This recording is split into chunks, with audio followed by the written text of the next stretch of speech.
Bom, e como os nossos programas sempre têm muito conteúdo e extrapolam o tempo, voltamos aqui no museu, no MAX, Museu de Arte Contemporânea de Sorocaba, para terminar o nosso bate-papo da semana passada. E desta vez, a gente trouxe o Sampaio, que é um engenheiro que trabalhou muitos anos na GM. E ele vai falar um pouquinho para nós sobre economia criativa, vai falar um pouquinho sobre como a arte e a sua amizade com a Cristina Delagnese influenciou no seu trabalho. Mas antes, eu tô com a minha colinha aqui, que eu quero ver se você concorda com a minha pesquisa da internet. Olha só, segundo Hélio Oiticica, o grande pintor, escultor, artista plástico, performático, com aspirações anarquistas, que morreu em 1980, ele dizia que a arte serve com um propósito: fazer o espectador sentir, não necessariamente pensar, mas sentir. E a partir daí produzir os pensamentos. E aí ele também afirmou que o mundo era o museu e o museu era o mundo. Você concorda com essa afirmação? E dentro da sua profissão de engenharia, como que a arte te influenciou e como que você pode ver a arte influenciando as indústrias? Concordo plenamente. A minha visão pessoal está muito baseada na experiência profissional. Eu, como engenheiro, trabalhei a maior parte da minha vida como na indústria. E na indústria, eu faria um retorno rápido, que a Revolução Industrial começa com o homem sendo visto como pernas e braços. Então, isso foi muito bem retratado no filme do Chaplin, Tempos Modernos. Mas, posteriormente, por uma questão de competitividade, percebeu-se que tinha um recurso que estava sendo desprezado, que era a inteligência. Com o uso da inteligência, as empresas se tornaram muito mais competitivas, né? E o homem deixou de ser simplesmente uma ferramenta de trabalho para ser algo pensante, que tinha poder de criar, de propor soluções, para fazer ideias, inovações. Isso foi um fator decisivo em termos de competição para a empresa. Posteriormente, eu enxergo uma nova fase, que as indústrias perceberam que além de braço e perna e uma inteligência, eles tinham um coração. E isso envolve a emoção. Então, as emoções, hoje eu vejo muito bem representado nas escolas de samba no carnaval. Você enxerga que é o seguinte: os recursos são iguais, passa a ter a criatividade, as pessoas pensam e têm soluções maravilhosas, mas se multiplicam em função da emoção. Cria-se uma sinergia e isso é importantíssimo para uma escola ganhar ou não. Esse é o fator determinante. Quando nós voltamos para a arte, essa é a minha visão, isso muito relacionado com a Cris também, do tempo que eu tive aqui, eu observei o seguinte: a arte auxilia muito em você abrir janelas para a tua vida. Então, o ponto de vista de um artista, muitas vezes, ele é muito criativo, coisas que você não tinha capacidade de perceber. Quando você está observando uma arte, você começa também, como produto, compartilhar uma outra visão, enxergar outra visão, e é muito, diria, didático para o teu aprendizado. Quanto mais janela você vai abrindo, mais visões, mais amplo é a tua visão do fato. Então, mais próximo de uma solução melhor, você fica. Então, essa é a visão que eu... Que seria a tal da economia criativa? A economia criativa, hoje em dia, que está bastante em moda, é, de certa forma, uma necessidade competitiva, porque não pode desprezar tudo isso. Então, para você ser uma empresa extremamente competitiva e vencedora, você tem que usar isso aí. E isso eu enxergo no museu uma boa escola para as pessoas, para a indústria colocar no museu essas pessoas para aprenderem a ter, para terem a oportunidade de ver novos corpos, novas visões, despertar isso aí nas pessoas. É interessantíssimo também. Então, Cris, a gente tem que pegar a mochilinha e bater na porta das empresas e explicar para eles como o museu interage nessa economia criativa e que tudo isso vai ter um retorno de volta para as empresas. É verdade. A gente gostaria, na verdade, que a empresa pegasse a mochilinha e viesse até o museu para aprender conosco. Porque quando você fala da economia criativa, o museu trabalha N itens na cadeia da economia criativa. E quando a gente recebe universitários aqui, nós gostamos muito de explicar isso para eles. Porque não é só arte pela arte. A gente tem todo um desenvolvimento, todo um planejamento. O Sampaio está aqui, foi nosso diretor financeiro por mais de um ano e sabe do funcionamento, da logística, do planejamento financeiro, como se mobiliza os recursos. Então tem várias coisas ligadas à economia criativa que o museu também movimenta e não só necessariamente a arte. E nós percebemos que quem tem alguma oportunidade de se relacionar com o museu ou prestar serviço. Vou dar um exemplo para você. Nós não tínhamos, quando a gente abriu o museu, no primeiro ano de funcionamento, montadores de exposição em Sorocaba. Então nós contratamos a equipe de São Paulo, que veio até aqui, treinou uma equipe de Sorocaba e hoje tem uma empresa especializada em montagem de exposição aqui na cidade.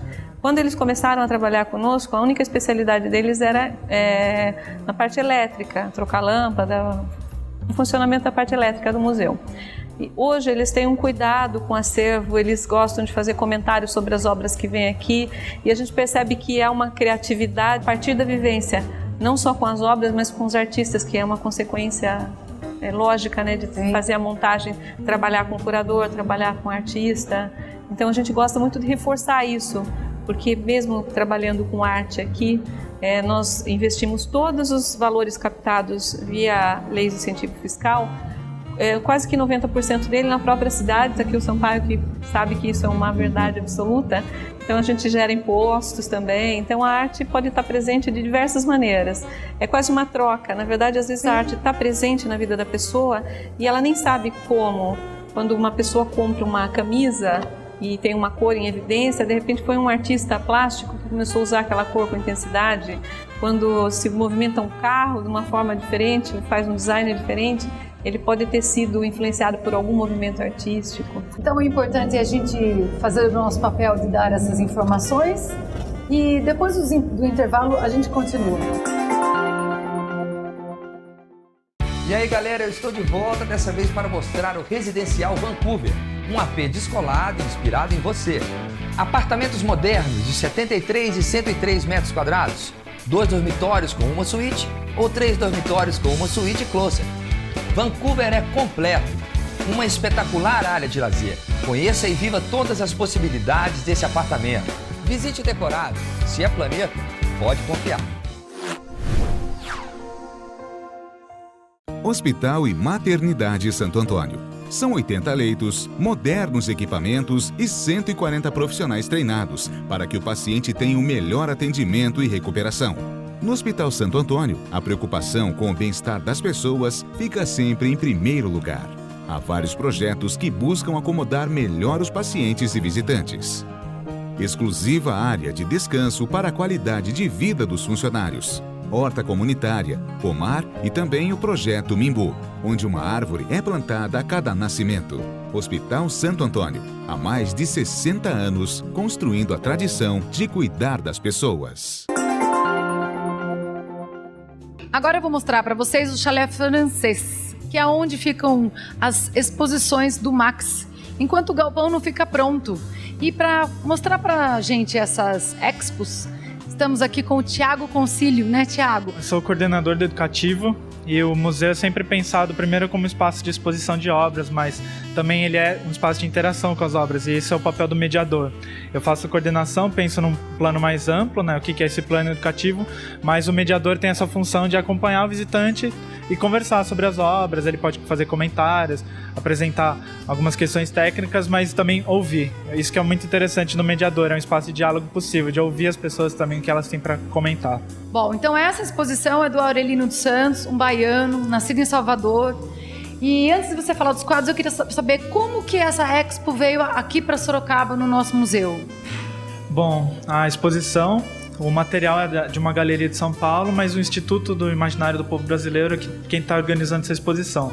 Foi através então, de uma parceria com o Museu de Sorocaba, e ele tem o apoio da Secretaria do Estado através do PROAC, que por causa desse incentivo eles têm esse material deles em São Paulo e eles puderam transitar, fazer uma itinerância em outras cidades, por exemplo, no interior. Mas o Aurelino dos Santos ele tem um método que a gente conhece, aqui na exposição também tem um vídeo conversando com ele, um documentário de meia hora, e que ele comenta um pouquinho do processo dele. Mas à primeira vista, quando a gente tem a primeira visão dessa obra, dá para ver que é muito geométrica. O Aurelino dos Santos ele tem essa proposta que, primeiro, ele não vem de uma área acadêmica, né? Ele é uma pessoa muito simples, ele vive num bairro assim, de periferia, e ele tem uma proposta que a gente tenta dialogar. O que seria essa proposta de quem não estudou arte, né? Mas como ele está dialogando com essa arte? E por que ele é arte contemporânea, não é? É sempre um diálogo a partir disso, a mediação. Mas primeiro ele desenha, delimita os espaços, e depois ele vai preenchendo, ele vai colocando algumas coisas. Você reconhece algum desses desenhos que tem por aí? Por exemplo, uma casa que parece um rosto, uma vela que parece um lápis. Também ele joga um pouquinho com isso. Pode ser um santo, entende? Mas por um outro lado, como a gente percebe, tem muito urbanidade nas obras dele. Que parte do processo dele, ele começa caminhando pela cidade, ele vai vendo tudo que ele reconhece e depois ele transporta isso para o quadro, de uma certa forma. Olha, nessa eu vejo peixes, vejo talvez letras, símbolos muito, é isso mesmo? A gente reconhece esses materiais e é curioso perceber que o peixe, por exemplo, ele está de lado. E agora tem outros desenhos que parecem ser uma rua. Então ele também gera um pouco essa questão de perspectiva. Parece que você está vendo de cima e de lado. Das leituras possíveis é fazer uma nova proposta. Porque na cidade ela vai se construindo, ela vai se desenvolvendo de uma certa forma que a gente não tem tanto planejamento. Mas se você pudesse desenhar uma cidade que você gostaria, o Aurelino ele faz uma proposição e vocês estão convidados para ver essa exposição. Voltamos. E a gente estava falando o quanto a arte influencia a gente no dia a dia. E o Sampaio tem uma experiência aqui para dividir com a gente. Tem o Pedro Lopes, que é um artista plástico que ajuda muito o nosso museu aqui, né? Todo mundo é muito fã dele em Sorocaba. Grande colaborador. Grande colaborador. Todos nós temos quadros dele em casa, né? E qual que foi a participação do Pedro na sua vida? Eu sou engenheiro, estava construindo uma casa, que acabei, na verdade, indo morar nessa casa. E o Pedro, como nós somos bastante amigos, durante a obra, ia muito comigo lá. E eu ia tratar as coisas da obra e o Pedro muitas vezes fotografava. Ele tinha uma outra visão, uma outra preocupação com a obra, né? E houve uma época que eu estava na fase de escolher a cor. Eu fiz assim no muro, comprei 22 amostras de cor e pintei como se fosse uma paleta de cor, né? Para a gente ver a área externa, como fica a cor, né? Fora da lata de tinta, né? Ouvir o palpite das pessoas, ver como é que é de dia, como fica com o jardim. E quando terminou a obra, eu acabei recebendo uma obra do Pedro Lopes, que era, na conversa que tive com ele, é toda a fase da obra, quando inclusive a construção, né? Tem os cavaletes, tem as cores. Eu, particularmente, quando eu recebi, eu gostei muito da obra, a Dinorá, que é minha mulher, também gostou bastante. Conforme ele foi explicando o quadro, o que ele enxergava, o quadro, captou, parece que eu começava a entrar dentro do quadro. Então, eu gostava racionalmente do quadro e comecei a me envolver emocionalmente com o quadro. Parece que eu estava me transpondo. Que é esse o poder do artista, né? Com a sensibilidade dele, ele pega aquele momento da sua dúvida, do quanto aquela cor influenciar, ele capta. Exatamente. E acho que cada vez que você olhar esse quadro... Exato. E o Cris, eu acho que a gente estava conversando antes de entrar no ar sobre o quanto a gente, quando é fã do artista, quer ter ele em casa, né? Sim, o que o Sampaio está falando do Pedro é o quanto a obra que o Pedro fez impactou. Ele fez uma síntese da construção da obra, do momento que o Sampaio estava vivendo, e isso impactou né, você de alguma maneira, essa capacidade que eu acredito que se a gente levasse 10 artistas para ver essa fase de construção da casa do Sampaio, 10 artistas iam retratar ou montar isso, seja numa instalação, uma escultura, uma foto, de maneira diferente. E se 200 pessoas verem esses 10 trabalhos, cada um vai ter uma percepção diferente dessa obra. Exato. Que tem a ver com o repertório imagético, visual de cada pessoa, com as experiências de vida, mas você percebe quando uma obra é importante pela capacidade que ela tem de impactar naquele seu momento, que você está vivendo, enfim. Por isso que é importante também você estudar um pouco sobre a vida, né, do artista, que não é aquela coisa que a gente vê em filme da pessoa olhando o quadro, não é à toa, ela já tem uma referência do que é aquele artista em geral, no mundo, né? É verdade, os artistas que já têm um percurso, em geral eles têm muito conteúdo, como é o caso do nosso querido Pedro Lopes, que tem muito conteúdo, não só artístico, né, intelectual também. E tem essa capacidade de passar para as pessoas isso. No próximo bloco, a gente vai conversar com mais voluntários do museu e eu queria agradecer, então, o Sampaio por ter participado, por ser esse engajado fomentador da arte aqui em Sorocaba. Obrigado, eu tenho que agradecer, fico contente e todo o apoio ao museu será sempre bem-vindo. Bem-vindo ao UP. O mundo que você quer começa no lugar onde você vive. Em um loteamento residencial inovador, o melhor da tecnologia, da arquitetura e da sustentabilidade para você e sua família viverem com qualidade e modernidade. No UP, todas as áreas comuns têm inovações exclusivas. Tudo isso aqui na rodovia João Leme dos Santos, a 5 minutos do Parque Campolim. Deu o up que faltava na sua vida. UP, o futuro começa aqui. A Luxe Iluminação. Uma loja completa. Do clássico ao moderno. Tudo para a iluminação da sua casa ou empresa. Equipe de profissionais para desenvolver o melhor projeto e atendimento técnico para os arquitetos. A Luxe Iluminação, a sua melhor opção em iluminação. Avenida Caribe 400 no Campolim. Telefone 3357-6057. Olha, eu também tô vendo que aqui na Expo a gente tem um catálogo, né? Qual é a reação das pessoas quando elas veem assim bem de perto essas obras? Bom, a reação é muito diversa, mas a gente percebe muita gente às vezes se atrai pela cor ou gosta da questão geométrica. Mas quando a gente vê, por exemplo, o nome da exposição, né, Frente ao Mar do Infinito, dá para infinitas possibilidades pensar o que seriam essas relações. Porque nessa mediação cultural também é uma proposta a gente tentar instigar uma leitura nova. E às vezes uma mesma pessoa volta no outro dia e tem uma leitura diferente daquilo que ela tinha visto antes. É uma proposição que a gente tem para sempre levar para um diálogo, né? Tentar recriar essas formas que estão aqui. É como se o Aurelino dispusesse as formas no quadro e a gente pudesse mexer nelas e falar, para mim está significando isso agora. Por exemplo, essa daqui está chamando a atenção pela cor, pela simetria, mas é sempre interessante perceber essas nuances, né? O curador, quando ele montou a exposição, ele montou pensando no chalé francês, nessas salas do chalé. Então, você pode ver uma sugestão que ele coloca, é uma evolução ou um desenvolvimento do trabalho dele. Tem uma sala que seria dessas obras mais antigas, que era uma cor diferente dessas cores mais vivas que a gente está vendo, que são as mais novas. Então talvez tenha uma linearidade nessa disposição, que o curador ele decidiu na hora como que ele ia fazer, porque ele está tentando dialogar com o espaço, principalmente. Qual a reação das pessoas com uma obra muito antiga, com essa tão particular? Essa primeiro uma questão que surge é quando a gente vem falar dessa arte popular que o Aurelino traz. Ele não tem uma formação acadêmica, ele é até analfabeto, se você for ver na questão de como ele cresceu. Mas a gente discute, né, o que seria ser analfabeto se você consegue transmitir uma mensagem, né, quando ele está propondo. Então, uma obra antiga, ela também tinha ela estava num outro período, as pessoas entendiam a obra de outra forma. Por exemplo, quando a gente sabia que, por exemplo, o Leonardo da Vinci fez, pensando em todos os detalhes, o significado da obra está de acordo com o artista. Eu acho muito interessante isso. Tiago, obrigada pela participação aqui no nosso programa Crônica 2.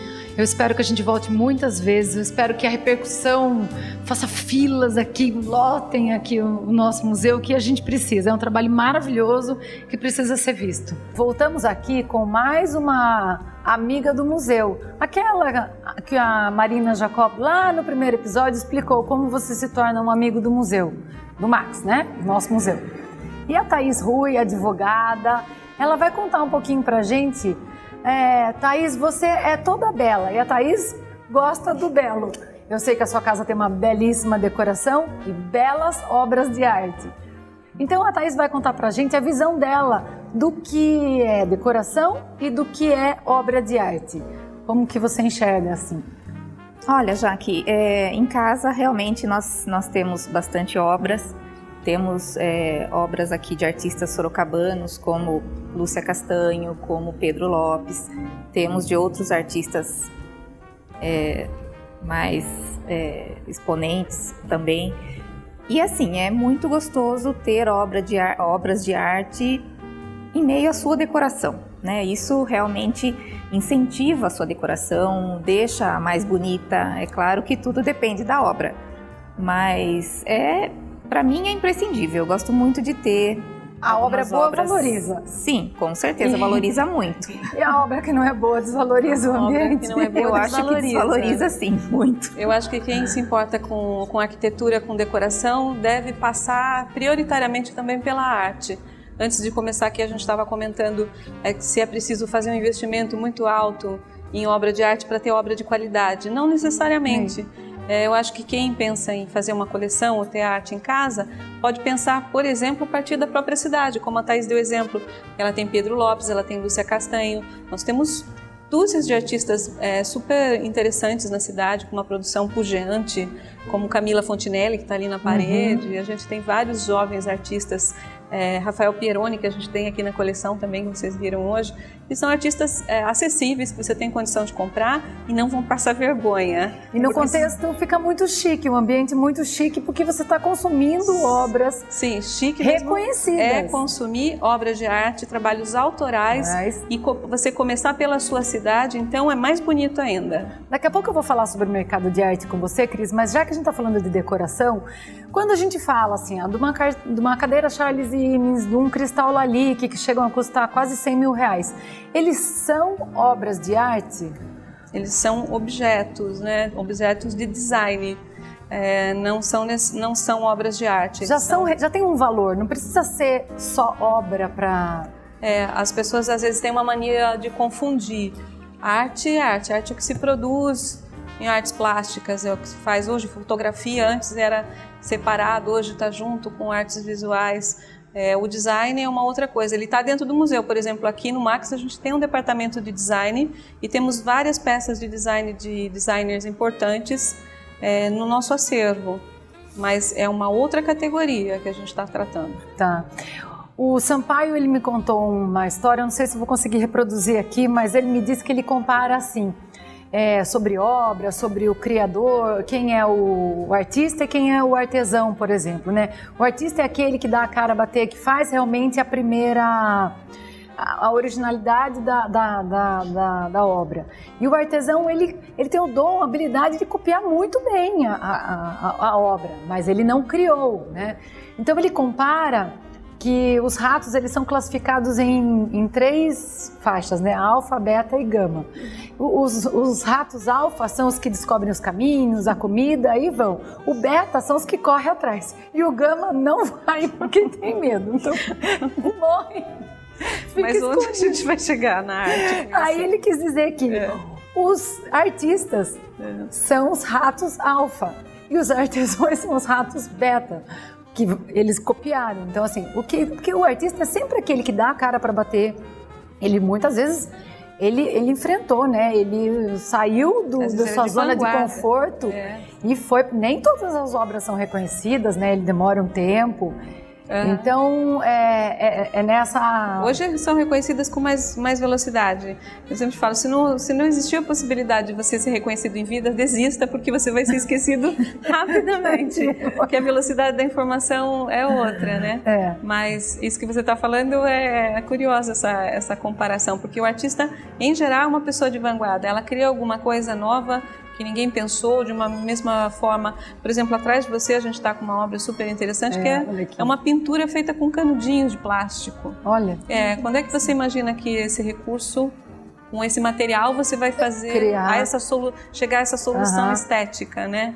Então, às vezes, quando perguntam qual a diferença entre arte e artesanato. Isso, por exemplo, né? Essa capacidade de criar, técnica intelectual, de pesquisa, de você chegar a uma solução estética absolutamente impensada por outra pessoa. Exato. E eu estava pesquisando sobre o mercado da arte e basicamente o mercado da arte só depende da gente. É a gente que fomenta o próprio mercado. Então, se ele está aquecido ou se ele está morno, é pela nossa própria movimentação, né? Gostaríamos que o público realmente visitasse o museu, não só os que frequentam agora, a gente gostaria muito de ampliar esse público, ampliar amigos do museu, como a própria Thaís, como voluntária também, que ela é a nossa advogada voluntária aqui para as causas do museu, e que as pessoas se inspirassem a começar a colecionar arte, ajudassem a movimentar, começando pelo mercado de Sorocaba, movimentar o mercado de arte na cidade, que isso é muito importante.